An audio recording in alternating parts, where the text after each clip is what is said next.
Hello दोस्तों, आज की इस वीडियो में मैं आपको एसबीआई बैंक की आरडी स्कीम के बारे में कंप्लीट जानकारी दूंगा और उन सभी बातों को भी बताऊंगा जो बैंक वाले खाता खोलते समय आपसे छिपा करके रखते हैं और बताते नहीं हैं।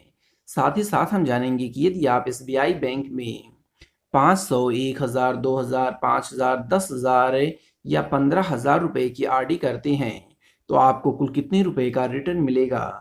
वैसे आप नीचे कमेंट करके ज़रूर बताएं कि आप एसबीआई बैंक में कुल कितना रुपया जमा करना चाहते हैं, ताकि मैं उसी के अनुसार कैलकुलेटर से कैलकुलेट करके बताऊं कि आपको कुल कितने रुपए का रिटर्न मिलेगा। तो चलिए जान लेते हैं एसबीआई की आरडी स्कीम 2026 के बारे में पूरी जानकारी। जैसे कि आरडी खाता में ब्याज दर कितना मिलेगा, कितने पैसों से आरडी शुरू कर सकते हैं, टैक्स बेनिफिट मिलेगा या नहीं, जमा राशि पर लोन की सुविधा है या नहीं, किस्त जमा ना करने पर क्या होगा, समय से पहले आरडी स्कीम को बंद करने के क्या नियम हैं, ये सारी जानकारियाँ आज की इस वीडियो में मैं आपको बताऊंगा। तो आइए दोस्तों, सबसे पहले देखते हैं कि आरडी खाता क्या होता है। तो देखिए दोस्तों, आरडी खाता एक नियमित बचत खाता होता है। इसमें आपको हर महीने जो है एक तय राशि को जमा करनी होती है। आपको डिसाइड करना होता है कि मैं हर महीने कितनी सेविंग कर पा रहा हूँ और कितना जमा करूँगा, ठीक है। वो आपको हर महीने, अगर आपने 500 रुपये डिसाइड किया या 5000 रुपये डिसाइड किया, तो आपको उतना ही अमाउंट हर महीने लगातार 5 साल तक आपको निवेश करना होता है। और जब ये कंप्लीट हो जाता है तब आपको मूलधन और उस मूलधन पर जितना पूरा ब्याज बनेगा वो 5 साल बाद आपको ये लौटा दिया जाता है। इस पर जो है ये फिक्स्ड होता है। ये जो स्कीम होती है ये एक फिक्स्ड स्कीम होती है। इस पर आपको जितना गवर्नमेंट की तरफ से दिया जाता है कि इतना परसेंट आपको ब्याज मिलेगा, उतना परसेंट आपका फिक्स्ड रहता है।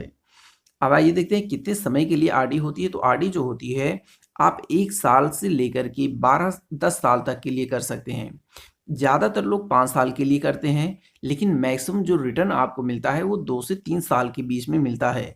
आगे मैं बताऊंगा आपको कि आप मैक्सिमम रिटर्न कैसे प्राप्त कर सकते हैं एसबीआई बैंक की आरडी स्कीम से।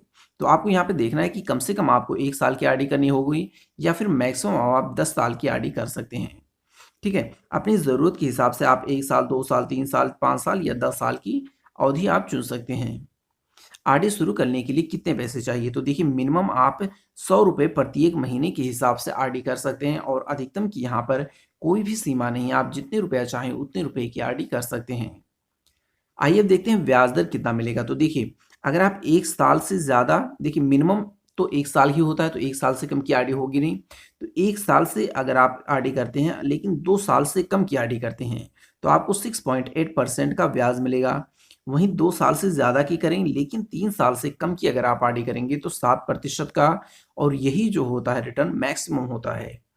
अब 3 से 5 साल की आरडी करने पर 6.5% और 5 से 10 साल की आरडी करने पर आपको 6.5% का ही रिटर्न मिलेगा। आइए आगे देखते हैं।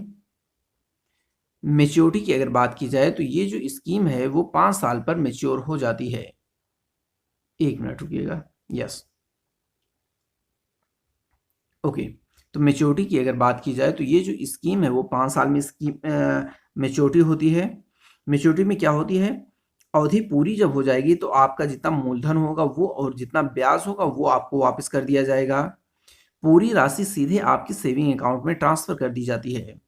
ऑटो रिन्यूअल की सुविधा भी उपलब्ध होती है। आप अपनी बचत को बिना रोके बढ़ा सकते हैं। बिल्कुल ऑटो रिन्यू, जैसे आपका मान लेते हैं 5 साल की आपने आरडी की थी, अब आप चाहते हैं कि मैं और आगे इसको बनाऊं, तो इसको ऑटो रिन्यू कर सकते हैं और 5 साल के लिए इसको फिर से एक्सटेंड कर सकते हैं। इवन आप 10 साल की आरडी किए थे, फिर से आप बढ़ाना चाहते हैं तो फिर से आप 10 साल की बढ़ा सकते हैं। ये ऑटो रिन्यू की भी सुविधा इसमें होती है। अब देखते हैं, काफ़ी इंपॉर्टेंट है और कई लोगों का ये सवाल होता है कि अगर हम समय से पहले अपने इस आरडी को बंद करें या फिर इससे पैसे निकाल लें तो इसके के लिए क्या नियम है, कितनी पेनाल्टी हमारी कटेगी। तो देखिए, अगर आपकी जो आरडी आपने कर रहे थे उसमें जो टोटल जमा अमाउंट है वो 5 लाख रुपए तक है, ठीक है। तो क्या होगा, आपका जो ब्याज मिलना था जितना भी आपने समय के लिए किया, जैसे कि मान लेते हैं 2 साल से ज़्यादा और 3 साल से कम की आपने आरडी की, तो इसमें आपको 7% का ब्याज मिलना चाहिए। लेकिन अब आपको यहाँ पर 7% नहीं बल्कि 0.5% कम, यानी कि 6.5% का ब्याज दर मिलेगा। जितने समय के लिए आपने निवेश किया होगा वो पूरा कैलकुलेट करके बैंक वालों की तरफ से दिया जाएगा। और वहीं अगर हमने आपकी जो आरडी में अमाउंट है वो 5 लाख रुपए से ज़्यादा है, तो आपको जो है ब्याज दर जो है वो 1% कम मिलेगा। बिल्कुल सिंपल और क्लियर है। आगे देखते हैं, यदि आप कोई किस्त जो है इंस्टॉलमेंट जो है भूल जाते हैं या जमा नहीं करते हैं किसी भी कारणवश, आपके पास पैसे नहीं हैं या फिर इवन आप भूल गए या फिर कोई, तो क्या होने वाला है? तो देखिए, 5 वर्ष या उससे कम की आरडी अगर आप करते हैं तो यहाँ पर देखिए तो आपको 1.5%, यहाँ पर हमने एग्जाम्पल लिया है कि अगर हम 100 रुपये की आरडी करते हैं तो हमें कितना जमा करना होगा।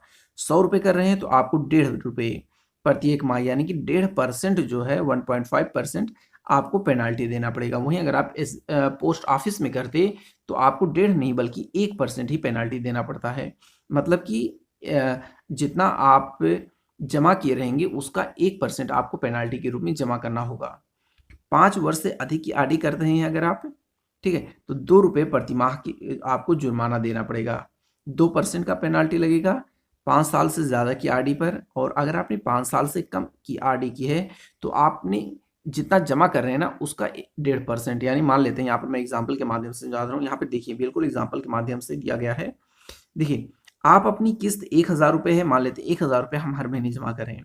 5 साल वाली आरडी हमने ली थी उसे अब हम तोड़ेंगे तो क्या करना होगा, आपको केवल 15 रुपये का जुर्माना देना पड़ेगा। अब हम 1,000 रुपये जो है जमा कर रहे थे हर महीने, तो अब हम भूल गए, जो कि 5 साल वाली आरडी है, ठीक है। 5 साल वाली आरडी तो पहले केस में जाएगा 1.5% आपको पेनाल्टी लगेगा। 1,000 का आपको 1.5% पेनाल्टी देना पड़ेगा। कितना हो गया, 100 से 100 ये कटा, 1.5 इंटू 10 यानी कि 15 रुपये आपको पेनाल्टी के रूप में देना पड़ेगा। अब ये जो पेनाल्टी है आपको हर महीने लगेगी, ठीक है। आपको एक महीने भूले 15 रुपये ज़्यादा देना पड़ेगा, 1,015 देंगे। दूसरे महीने आप भूल गए तो अब 1,015 प्लस दूसरे महीने की भी पेनाल्टी 1,015 ये मिला करके देनी पड़ेगी। इसी तरह से आप जितने महीने आप भूलेंगे पैसा उतनी पेनाल्टी देनी पड़ेगी। आगे देखते हैं, पैसे की अगर आपको अचानक ज़रूरत पड़ जाती है तो आपको आरडी तोड़ने की ज़रूरत नहीं होती है। लोन कैसे मिलेगा?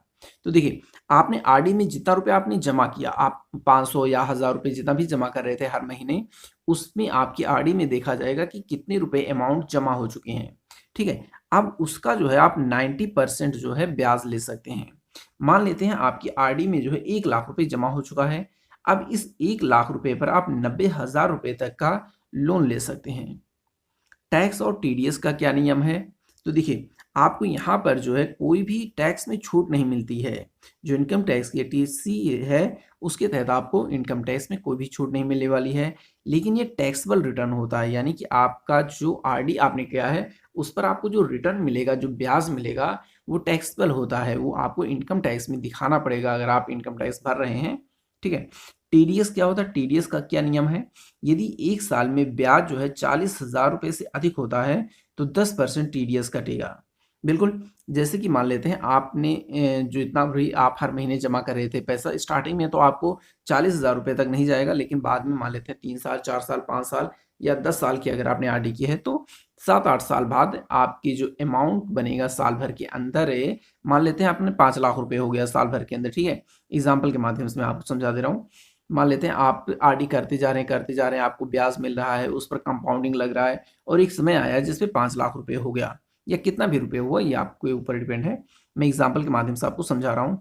अब आपकी साल भर के अंदर जितना ब्याज बनेगा, ठीक है, आपने 5,00,000 रुपये हुआ, इस पर ब्याज आपको मान लेते हैं 10,000 मिला, ठीक है। 3 महीने पर, हर तिमाही बेसिस पर कैलकुलेट होती है, तो 3 महीने पर आपको इतना मिला। अब आपका 5,10,000 रुपये हो जाएगा, ठीक है। अब इस पर फिर 3 महीने बाद आपको इन कंपाउंडिंग का पावर काम करेगा और इस पर आपको लगभग 10,000 रुपये से थोड़ा सा ज़्यादा, मान लेते हैं 10,500 रुपये ब्याज बना। इस तरह से जितना भी ब्याज आपका बनेगा साल भर के अंदर, साल भर के अंदर 4 ब्याज बनेगा आपका, वो अगर 40,000 रुपये से ज़्यादा हो जाता है तो जितना ज़्यादा होगा उसका जो है 10% आपको टीडीएस के रूप में बैंक वालों को देना पड़ेगा। और अगर आप सीनियर सिटीजन हैं तो ये जो 40,000 की लिमिट है वो 50,000 रुपये हो जाती है। ज़्यादा कितना, मान लेते हैं आपका 60,000 रुपये हो गया ब्याज एक साल के अंदर, तो ये 40,000 रुपये से कितना ज़्यादा है, 20,000 रुपये ज़्यादा है। तो इस 20,000 का जो है 10% यानी कि 2,000 रुपये आपको पेनाल्टी के रूप में या टीडीएस के रूप में बैंक वाले काट लेंगे। आगे देखते हैं, अगर हम 500 रुपये हर महीने जमा करते हैं तो हमें कितना रिटर्न मिलेगा? तो देखिए, 2 साल के केस में मैक्सिमम रिटर्न मिलता है, जबकि 5 साल के केस में लोग ज़्यादातर जमा करते हैं, इसलिए मैंने 5 साल वाला भी ले लिया है और 2 साल वाला भी ले लिया है। ठीक है, क्योंकि इसमें जो हमें ब्याज दर है सर्वाधिक मिलती है 2 साल। इन्हीं को हम कंपेयर करते हुए चलेंगे, इन्हीं के बारे में हम जानेंगे कि हमें कितना रिटर्न मिलेगा। तो देखिए, हम 2 साल वाले में अगर हम निवेश करते हैं, हर महीने ₹500 जमा करेंगे, तो 2 साल के अंदर हमारा जो कुल निवेश हो जाएगा वो ₹12,000 हो जाएगा। और अब तक जो 2 साल तक हम कुल जो ब्याज के रूप में पैसा प्राप्त कर चुके होंगे वो होगा ₹908, और टोटल मैच्योरिटी अमाउंट हमारी 2 साल बाद मिलेगी ₹12,908। वहीं अगर हम 5 साल की आरडी करते हैं, तो हम कुल कितना निवेश कर चुके होंगे 5 साल में? वो ₹30,000, और इस ₹30,000 पर जो हमारा ब्याज बन चुका होगा वो कितना होगा? ₹5,415, और इस तरह से हमारी जो टोटल मैच्योरिटी अमाउंट बनेगी 30,000 प्लस ये 5,415 को जोड़ करके ही बनेगी। कितना हो जाएगा? ₹35,415 हो जाएगा हमारा।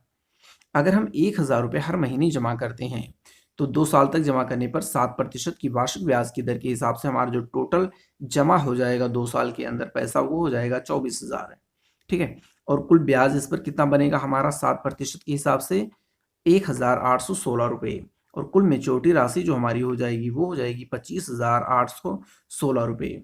और इस हिसाब से अगर हम 5 साल के लिए हर महीने एक ₹1,000 जमा करते हैं, तो कुल निवेश हमारा जो हो जाएगा ₹60,000 हो जाएगा, और कुल ब्याज जो हमें मिलेगा वो मिलेगा ₹10,830, और मैच्योरिटी राशि जो हमारी बनने वाली है टोटल 5 साल बाद वो हो जाएगी ₹17,830। अगर हम ₹2,000 हर महीने जमा करते हैं, तो 2 साल में हमारा जो कुल जमा होगा राशि वो होगी ₹48,000, और इस पर जो ब्याज बन चुका होगा वो होगा ₹3,632, और टोटल मैच्योरिटी राशि जो हो जाएगी हमारी 2 साल बाद वो हो जाएगी ₹51,632। अगर हम 5 साल के लिए हर महीने ₹2,000 जमा करते हैं, तो कुल निवेश हमारा जो हो जाएगा 5 साल के अंदर वो हो जाएगा 1,20,000, और इस पर कुल ब्याज जो मिल चुका होगा वो होगा ₹21,660, और इस तरह से हमारी जो टोटल मैच्योरिटी राशि बनेगी वो होगी ₹1,41,660। अगर हम हर महीने ₹5,000 जमा करते हैं, तो 2 साल के केस में हमारा जो कुल निवेश हो जाएगा 2 साल के अंदर वो होगा ₹1,20,000, और इसमें कुल हमारा ब्याज जो बनेगा 7% की वार्षिक ब्याज की दर के हिसाब से वो हो जाएगा ₹9,081, और कुल मैच्योरिटी अमाउंट जो हमारी बनेगी 2 साल बाद वो होगी ₹1,29,081। वहीं अगर हम ₹5,000 को 5 साल के लिए निवेश करते हैं, तो कुल निवेश 5 साल के अंदर जो हो जाएगा वो ₹3,00,000 हो जाएगा, और इस पे जो कुल ब्याज बनेगा हमारा वो होगा ₹54,151, और टोटल मैच्योरिटी की अगर बात की जाए तो टोटल मैच्योरिटी अमाउंट हमारी जो होगी वो होगी ₹3,54,151। अगर हम ₹10,000 हर महीने जमा करते हैं, तो 2 साल तक अगर हम जमा करेंगे तो हमारा जो कुल जमा राशि होगी वो होगी ₹2,40,000, और कुल ब्याज जो बनेगा हमारा ₹18,162। और वहीं अगर हम 5 साल के लिए हर महीने ₹10,000 जमा करते हैं, तो कुल निवेश हमारा जो हो जाएगा वो ₹6,00,000 हो जाएगा, और कुल ब्याज जो हमें मिल चुका होगा इस पर 5 साल के अंदर वो होगा ₹1,08,302, और कुल मैच्योरिटी राशि की अगर बात की जाए तो ₹7,08,302 हमारी मैच्योरिटी राशि होगी। अगर हम ₹15,000 हर महीने जमा करते हैं, तो 2 साल के अंदर हमारा जो कुल जमा अमाउंट होगा वो होगा ₹3,060, 3,60,60,000, और कुल ब्याज जो हमारा बन चुका होगा 2 साल के अंदर वो होगा ₹27,463, और कुल मैच्योरिटी अमाउंट हमारी हो जाएगी वो ₹3,87,463। 5 साल के लिए अगर हम जमा करते हैं अपने पैसों को, तो हमें तो ब्याज दर थोड़ा कम मिलेगा, लेकिन हमारा जो निवेश होगा और रिटर्न होगा वो काफ़ी ज़्यादा होने वाला है। कुल निवेश कितना हो जाएगा 5 साल के अंदर? हर महीने अगर ₹15,000 जमा करते हैं तो ₹9,00,000 हो जाएगा, और इस हिसाब से हमारा जो टोटल ब्याज बनेगा वो होगा ₹1,65,852, और कुल मैच्योरिटी राशि हमारी ₹10,65,852 हो जाएगा। तो दोस्तों, आप नीचे कमेंट करके ज़रूर बताएं कि आप पोस्ट ऑफिस में कितना रुपया जमा करना चाहते हैं, ताकि मैं उसी के अनुसार कैलकुलेटर से कैलकुलेट करके बताऊं कि आपको कुल कितने रुपए का रिटर्न मिलेगा। Thank you.